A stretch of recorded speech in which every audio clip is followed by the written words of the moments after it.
अस्सलाम वालेकुम and welcome. Mathematics में स्टूडेंट का सबसे फेवरेट टॉपिक है एलसीएम। वो उसको बड़ी शौक से पढ़ते हैं और उसको बहुत आसान समझते हैं।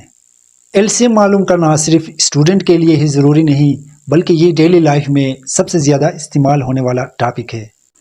एग्ज़ाम में मैथमेटिक्स का पेपर हो या किसी कमीशन का टेस्ट हो, जहाँ मैथमेटिक्स का पोर्शन हो वहाँ एलसीएम ना आए, ये हो नहीं सकता। लेकिन दिलचस्प बात यह है कि स्टूडेंट अक्सर सबसे ज़्यादा गलतियां भी इसी में कर लेते हैं। इसकी वजह यह होती है कि आप इसे आसान समझते हो, आसान बनाया नहीं है। आज के इस वीडियो में एलसीएम के बारे में पढ़ेंगे। एलसीएम क्या होती है और उसको मालूम करने के कौन कौन से तरीके हैं। लेकिन शुरू करने से पहले वही छोटी सी रिक्वेस्ट कि वीडियो को एंड तक देख लीजिए। शुरू ही से वीडियो छोड़कर भागना नहीं है। इसको एक दफ़ा सही तरीके से समझो, इसके बाद अपनी जान छुड़ाओ यार। तो चलो शुरू कर लेते हैं।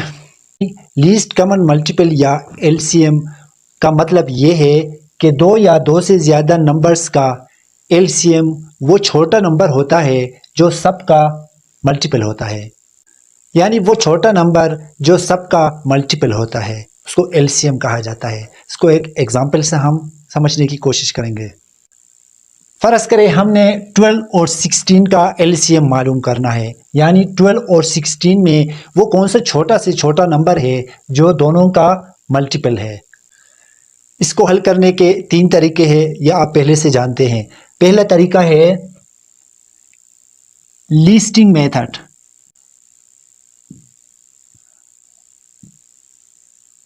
दूसरा तरीका इसका है प्राइम फैक्टराइजेशन मेथड। तीसरा तरीका है डिवीजन मेथड। अब बारी बारी इनको देख लेते हैं। सबसे पहले लिस्टिंग मेथड।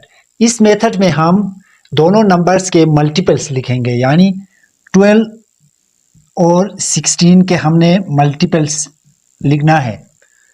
तो 12 के मल्टीपल्स क्या है?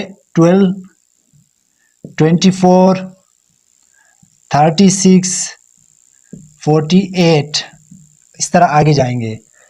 और 16 के मल्टीपल्स है 16, 32, 60 एंड सो ऑन, इस तरह आगे जाएंगे। अभी हम देखेंगे कि इन दोनों के मल्टीपल्स में से कौन से सबसे छोटा मल्टीपल से जो दोनों में मौजूद है। यानी हम देखेंगे तो यहाँ पर ये 48 है। अभी 16 के मल्टीपल्स में भी 48 है, यानी 48 जो दोनों का कॉमन मल्टीपल है और इससे छोटा मल्टीपल नहीं है जो दोनों में कॉमन है। ये दोनों में सबसे छोटा और कम मल्टीपल है जो कि दोनों में मौजूद है। लिहाजा एलसीएम हो गया 48। ठीक हो गया। अभी नेक्स्ट प्राइम फैक्टराइजेशन मेथड। इसमें हम दोनों का प्राइम फैक्टराइजेशन मालूम करेंगे। यानी पहले हम 12 को लेंगे, इसके प्राइम फैक्टर्स मालूम करेंगे। तो सबसे पहले 2 मल्टीप्लाई बाई 6 12 बनता है। तो ये दोनों फैक्टर्स में अगर हम देखें तो 2 तो प्राइम हो गया, अभी 6 अभी तक प्राइम नहीं है, इसको हम मजीद डिवाइड करेंगे। तो ये हो गया 2 मल्टीप्लाई बाई 3। अभी इसके सारे फैक्टर्स प्राइम बन गए, यानी 12 के फैक्टर्स हम लिखेंगे prime factors 2 multiply by 2 multiply by 3। अभी हम यहाँ पे 16 को लेंगे, इसको शुरू में हम डिवाइड करेंगे। 2 मल्टीप्लाई बाई 8 16 बनता है। अभी 2 तो प्राइम हो गया, अभी 8 अभी तक प्राइम नहीं है, इसको हम मजीद डिवाइड करेंगे। 2 मल्टीप्लाई बाई 4 2 प्राइम बन गया, अभी 4 अभी तक प्राइम नहीं है, इसको मजीद डिवाइड करेंगे तो 2 मल्टीप्लाई बाई 2। अभी 16 के प्राइम फैक्टर्स यहाँ पे लिखेंगे 2 multiply by 2 multiply by 2 multiply by. अभी क्या करेंगे, इनके कॉमन फैक्टर्स हम लिखेंगे। कॉमन फैक्टर्स इनके क्या है? 2 दफ़ा 2 यानी 2 टाइम्स 2, यहाँ भी है यहाँ भी है, दोनों में 2 दफ़ा मौजूद है।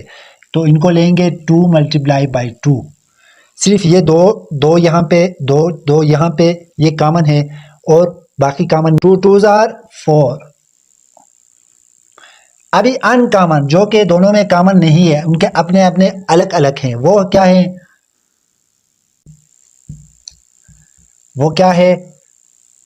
यहाँ पे 3 है, यहाँ पे 2 दफा 2, 2 मल्टीप्लाई बाई 2 इसके अपने हैं जो कि कॉमन नहीं है, और यहाँ पे 3 जो कि कॉमन नहीं है, तो इनका मजमुआ क्या बनता है?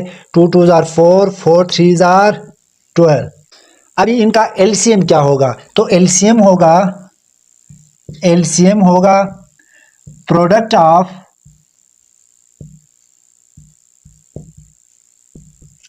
Common and uncommon. तो कॉमन क्या है? 4 है, multiply by uncommon 12, 12 4s are 48। यानी हमने इस मेथड में हमने किया क्या है? हमने दोनों के प्राइम फैक्टराइजेशन की, दोनों के प्राइम फैक्टर्स हमने मालूम किए। मालूम करने के बाद हमने वो फैक्टर्स जो दोनों में मौजूद है उनको कॉमन लिया, उनका मजमुआ बना 4। इसके बाद ऐसे फैक्टर्स जो कॉमन नहीं है, इनके अपने हैं और इसके अपने हैं, तो वो अनकॉमन हमने लिया जो कि बना 12। अभी एलसीएम होता यह है कि दोनों के कॉमन और अनकॉमन फैक्टर्स को हम मल्टीप्लाई करें तो फिर एलसीएम बनता है।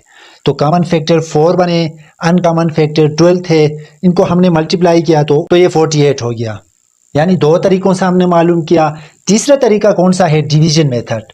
इस मेथड में हम क्या करते हैं? हम दोनों को लिखते हैं, 12 और 16 दोनों को लिखते हैं और दोनों को एक साथ डिवाइड करते जाएंगे। सबसे पहले हम कम से शुरू करेंगे, छोटा से छोटा नंबर जो है वहां से शुरू करेंगे, वो है 2। 2 6 आर 12, 2 8 आर 16। अभी मजीद आगे फिर 2 से हम डिवाइड करेंगे, 2 3s आर 6, 2 4s आर 8। अभी फिर 2 से डिवाइड करेंगे तो 3 को हम डिवाइड 2 से नहीं कर सकते, इसलिए 3 को इसी तरह ही हम लिखेंगे, 2 2s आर 4। एक दफ़ा फिर 2 से डिवाइड करेंगे, 3 उसी तरह ही लिखेंगे, 2 1 is 2। अभी फिर 2 से हम मजीद नहीं कर सकते, 3 से हम डिवाइड करेंगे, 3 1 is 3 और ये 1। अभी क्या करना है हमने? अभी जितना यहाँ पे साइड पे हमने ये फैक्टर्स लिखे हैं, इनको हम सबको आपस में मल्टीप्लाई करेंगे। अभी एलसीएम क्या बनेगा? 2 multiply by 2 multiply by 2 multiply by 2 multiply by 3। अभी प्रोडक्ट क्या होगा इनका? 2 इंटू 2 4, 4 इंटू 2 8, 8 इंटू 2 16, 16 इंटू 3 48। अभी 48 डिवीजन मेथड से भी हमें हासिल हुआ, प्राइम फैक्टराइजेशन मेथड से भी हमें हासिल हुआ और लिस्टिंग मेथड से भी हमें हासिल हुआ। इसमें एक बात याद रखें कि जो लिस्टिंग मेथड है ये आप छोटे नंबर्स के लिए इस्तेमाल कर सकते हैं, बड़े नंबर्स के लिए आप इसको इस्तेमाल करने में आपको थोड़ा सा मुश्किल होगा। वो इसलिए होगा कि बड़े नंबर्स के मल्टीपल्स आपको याद नहीं होंगे, इसलिए अगर बड़े नंबर्स का आपने एलसीएम मालूम करना हो तो आप प्राइम फैक्टराइजेशन मेथड इस्तेमाल कर सकते हैं, लेकिन इससे भी ज़्यादा आपके लिए आसान होगा कि आप डिवीजन मेथड इस्तेमाल करें। जवाब सेम ही होगा सबका। अब ज़रा समराइज़ कर लेते हैं कि हमने पढ़ा क्या आज। हमने सबसे पहले ये पढ़ा कि लीस्ट कॉमन मल्टीपल या एलसीएम का मतलब होता है हमने वो छोटे से छोटा नंबर मालूम करना है जो सबका मल्टीपल हो, यानी common multiple. Least common multiple का मतलब जो छोटे से छोटा हो और सबका मल्टीपल हो। वो उसको मालूम करने के 3 तरीके हमने पढ़ा।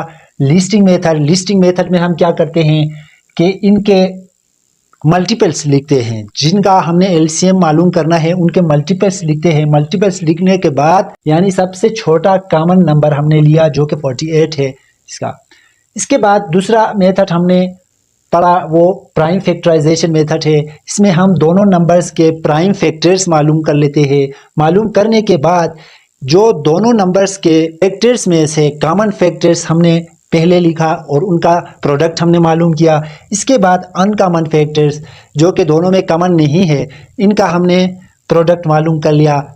तो इसका एलसीएम ये बनता है product of common and uncommon factors. जितने भी कॉमन फैक्टर्स बने हैं और जितने अनकॉमन फैक्टर्स बने हैं उनको आपस में मल्टीप्लाई करेंगे तो वही एलसीएम होगा। इसी तरह हमने मालूम कर लिया। इसके बाद तीसरा मेथड डिवीजन मेथड है। उसको हमने दोनों नंबर्स को एक साथ लिखा और उनको एक ही नंबर से हम डिवाइड करता गया। जहाँ पे एक नंबर दोनों को डिवाइड नहीं करता, उनमें से एक को उसी तरह ही लिखते हैं, बाकी हम डिवाइड करते जाते हैं। इसके बाद आखिर में सारे फैक्टर्स को हम मल्टीप्लाई कर लिया तो ये एलसीएम हमें हासिल हुआ। आई होप आपको समझ आ गया होगा। अगर वीडियो आपको हेल्पफुल लगी है, अगर आप समझते हैं कि इससे आपको कुछ फ़ायदा हो गया है, तो आप इसको लाइक करें और उसको शेयर करें दूसरे लोगों के साथ, और चैनल को सब्सक्राइब करें, क्योंकि इस चैनल पर हम मैथमेटिक्स के सारे टॉपिक को इंतहाई आसान और सादा ज़बान में समझाने की कोशिश करते हैं। आज के लिए इतना ही। ज़िंदगी रही तो इंशाअल्लाह फिर से मुलाकात होगी एक नए टॉपिक के साथ। दुआओं में याद रखना। अल्लाह हाफिज़।